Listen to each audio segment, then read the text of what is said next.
aiwa puposa parowanwa pakati paHope Ching'ono aiwa naDouglas Mwonzora. Aiwa Douglas Mwonzora achioposa mashoko akataurwa naHope Ching'ono muzara nezuro. Aiwa kana makamboona nhau dzedu panapa Hope Ching'ono ataura mashoko ekuti aiwa mayouth ndinokurudzira kuti mubude munyika mundotsvaka mamwe magreener pastures nekuti muZimbabwe aiwa mazara mamafias. muZimbabwe hamuna kana plan.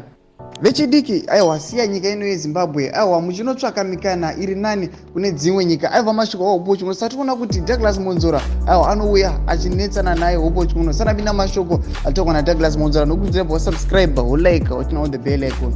Tombochana mabhiza nokupa pano paZim News Live noti anoyanyora achiti pane imwe nzira iri nani pane kudai.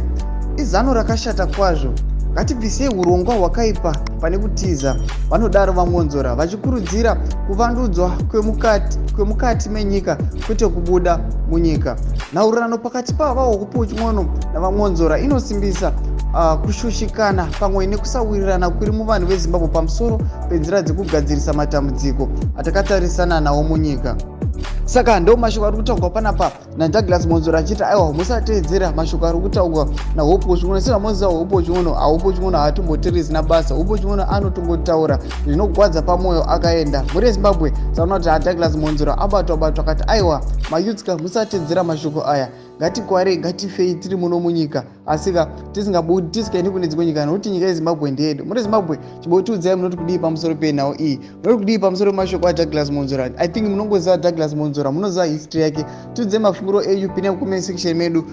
Kanganwa kusubscribe like notena on the bell icon.